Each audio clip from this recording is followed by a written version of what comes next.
That was Unified Command with Kittitas County Fire District 1, Fire District 7, and Kittitas Valley Fire and Rescue down in the Ellensburg Valley, as well as Kittitas County Sheriff's Department and Department of Natural Resources. The fire currently is approximately 20,000 acres.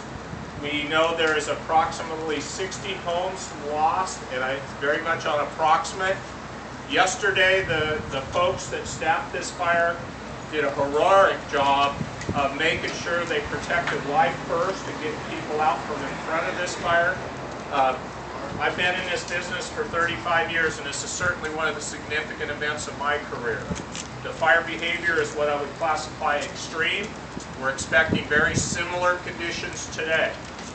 We are staffing up. We had a good transition this morning. We have folks out on the ground. We are working to activate National Guard Air Resources this morning, and we're feeling pretty good that we're going to be able to try to start getting some containment out of this as we progress through the day. So again, this is a unified effort with the local fire districts, county sheriff, emergency management, state and county level. Kittitas County has declared a state of emergency here in Kittitas County. And with that, I'll be willing to answer a few questions. How many firefighters on the scene now?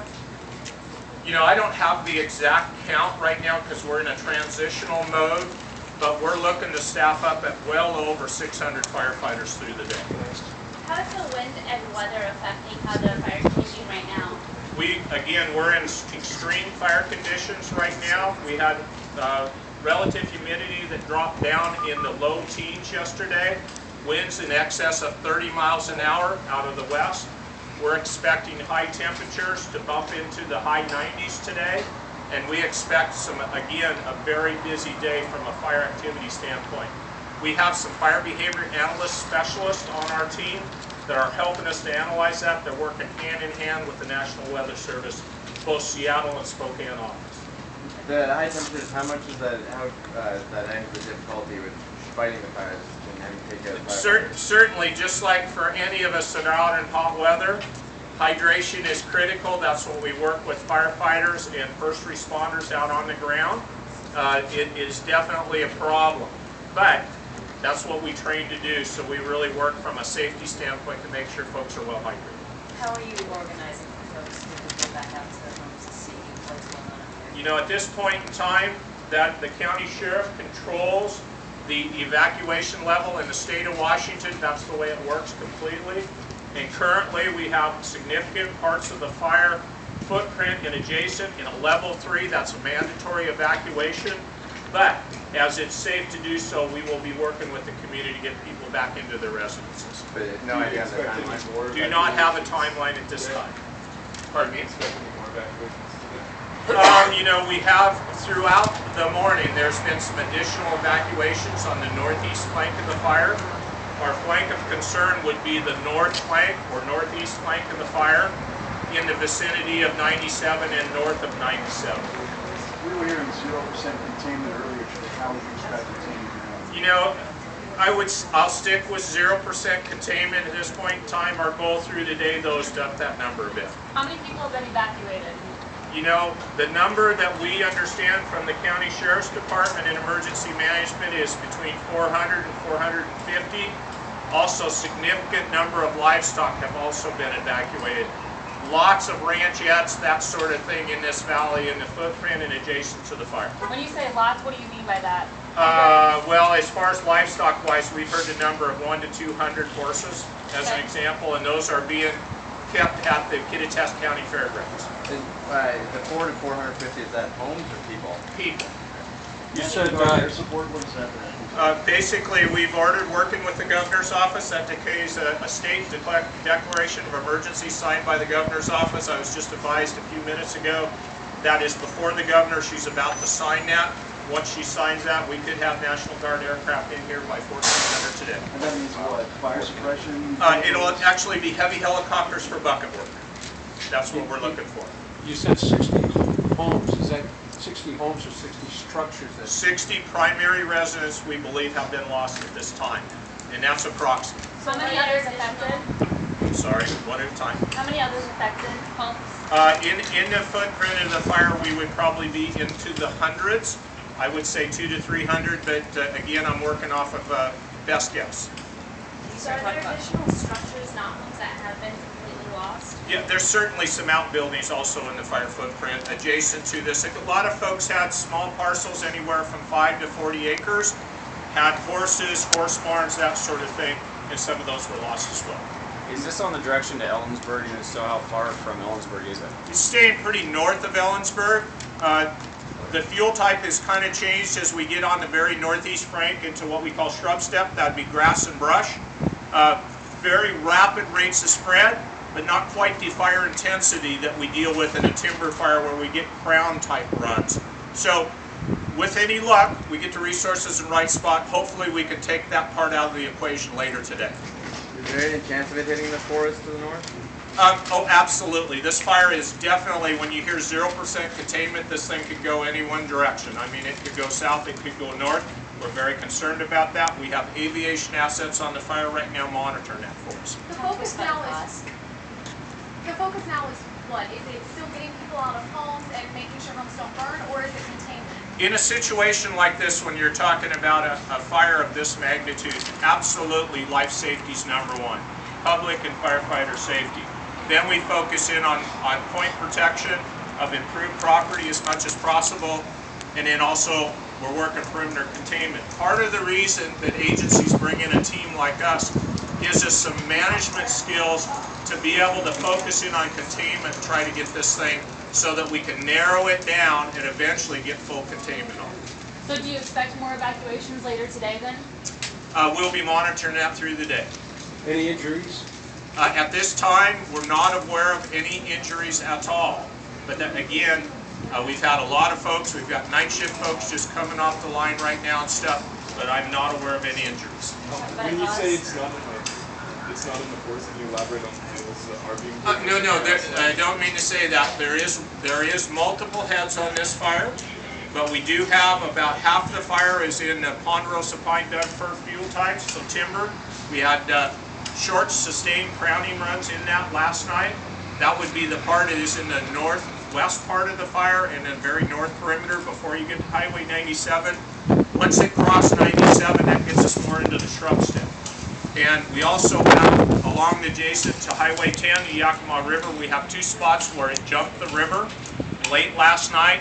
That is also in the timber fuel type, and there is a housing development above that that we're putting a lot of effort into right now to try to make sure we keep the fire out of that development. That Sunlight Waters? Correct. We're carrying construction site, is how this fire started. Is that the origin of the fire, the cause of the fire? Do we know anything? It was started at the bridge site. At this point in time, our investigators are still working on it. We believe it started from the construction site. Specific cause of what part of that happened, I do not have that information. What's the construction activity there? They're bridge construction. Yeah, there's bridge replacement actually. That's the Taylor Bridge? Correct. What areas have been evacuated? At this point, everything, so Sunlight Waters south of the Yakima River, everything in the Highway 10 corridor, 97 corridor, Swiskin Road, Green Canyon Road, Reeser Creek Road, all those areas, and there's several other areas in small developments that we've evacuated adjacent to the footprint. Are there places throughout for people to go, or is there like one central evacuation? We actually have two evacuation centers, the community center here in Cle Elum and at Central Washington University on the Ellensburg side. For people who want to help, the main thing you're saying is what? Well, first off is we have a very complicated operation in the vicinity of the fire footprint. So number one, please allow the firefighters and first responders to do their jobs. So stay away from the fire area, stay out of the evacuation level, that sort of thing. The way you can help is help us prevent another fire start. This was the third fire here in Kittitas County yesterday. The good news is we contained very small, the first two of the day. They all happened within about an hour and 30-minute period yesterday. Don't stretch our resources any farther than they already are. So that's most important. Again, we're in very high to extreme fire danger right now. People need to be very cautious. Where do you hail from, Rex? I actually live in Selah, Washington, and I'm a fire program manager for the Department of Natural Resources. Have homeowners who lost their homes been notified? We have not got official notification to those folks. That would be the responsibility of the county sheriff and emergency management, but we'll be working with them in the Red Cross as we start that part. First off, though, we have to make sure it's safe to get into those and start doing accountability. Generally, that is emergency management. The Red Cross does that, but we support that mission. I know it's interagency, but who makes the final call on fighting the fire? Actually, it's a unified front. One of the things about the state of Washington, everything we do wildland fire is interagency. In this situation, it was a unified command with the 3 fire districts I listed earlier in Department of Natural Resources. As far as ordering an incident management team, that's a unified decision that we make. There is 5 incident management teams in the state of Washington like the one I manage. But is it firefighting by committee, or is there one person out of that command team who's in charge? Unified command from a command level with all the participants, one operation. So one person or one group runs the fire operations, which includes all the above, the suppression effort, evacuation, that sort of thing. So there's one person actually calling the shots on the line. There's been some talk in town from civilians that don't necessarily understand the strategy. When they see, fire trucks and water trucks out there and the fire burning, and it's still approaching homes, and no one's seemingly doing anything. Can you kind of explain a little bit of what's going on there? We saw it along this morning along Highway 10. Well, in a lot of cases, folks are, again, tactically assessing the hazard, figuring it out. And like I mentioned earlier, the most important thing is public and firefighter safety. So as staff gets out there and assesses the hazards, make sure it's safe to engage a particular point, protect a home. One of the critical things that people need to take home from an event like this is there was a lot of homes that one-way roads in and out, very undefendable, so it's difficult for us to commit firefighters safely to be able to protect their homes. So it is, there is simply spots, and I can tell you I was out on the ground during the initial attack, involved in the evacuation yesterday, and again, it was very extreme fire behavior, and what we were up to was trying to make sure we were trying to get folks out of the fire front as much as we could. What time did evacuation start yesterday? Well, the fire started right about 1300 yesterday, and the direct footprint of the fire, we went to evacuation 3 in the Taylor Road area almost instantaneously, working with the county sheriff. It was a very good unified response right away yesterday afternoon. And is that Taylor Road, is that the area that was hardest hit initially? With homes well, lost? it's all very much, we're in very drought, well, we haven't been in drought, but we've had a long, prolonged dry period. We've had 3+ weeks in some of this area with no moisture at all. We've had high temperatures, low humidity, set us up for fuel conditions, which are pretty typical for this area, middle part of August. Do you think anyone will be able to get back in their homes tonight? I couldn't speculate on that this time. When's your next press conference? Pardon me? We have another update today, press conference start? I'll leave that to our information folks. Would you just go ahead and say your name and title? I'm Rex Reed. I'm the incident commander of Washington Interagency Team Number 2. Is there any way before that you could maybe use that map to describe how the fire is moving? Well, the fire actually started in the vicinity of Taylor Road. We're going to get Taylor Road here. Right down here where the bridge construction project is. And the fire progressed. Just so you can see the map. All the way like this. So really, and this is, if you notice, it's the same way the wind blows in the Kittitas Valley. So, and this is pretty typical when we do get major fire events, it runs with the wind. Our biggest concern where we're putting a lot of effort today is this northern flank, clear down to Reeser Creek, and also the 2 spots where it's spotted across the river here adjacent to the Sunlight Waters development. Thank you. Okay. All right, Josie, back to you. Where are you from? Where's something? So what do you want? Where were you? So the fire spread this way. And our concern is the north flank and the Sunlight Waters development right here. How many people Which are in the Sunlight Waters development? You know, I believe there's about 60 homes in there. Okay, so we're going to move on to our community meeting. We're going to have Jill Beal Thank you. discuss Thank you. this. Thanks. Thank you. Please move the emergency management here. Jill Beadle, Beedle, with the Kittitas County Sheriff's Office. Can you spell the last name again? Beedle. We have two town meetings set for tomorrow, Wednesday. The first one is here in Cleveland, with the Cleveland Roslyn High School in the gymnasium at 4 o'clock, open to the public and to the media. The one in Ellensburg will be at Central Washington University at the Student Union Rec Center, which is in the center of campus. That one will be at 7 o'clock tomorrow evening. Both places will be set up for plenty of public and citizens to come. So we invite and hope everybody comes with their questions. And that first one, I'm sorry, was at the gym here? It's the gym at the high school. At the high school. Yes. 4 p.m. And this is for 4 residents p.m. that tomorrow, Wednesday. have been evacuated? It's for or- anyone with questions or concerns or just want more fire information.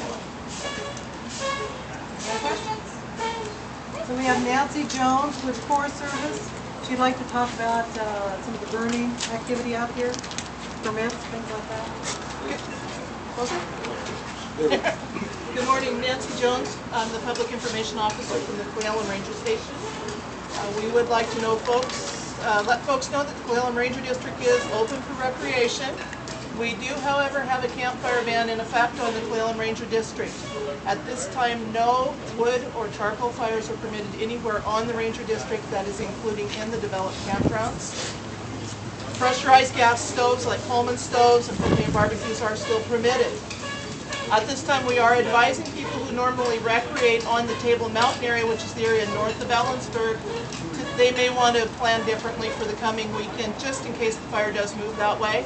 But our big campgrounds, Salmon Lasac, Cochise, Wishbush, everything that direction is open, and welcome folks for the weekend.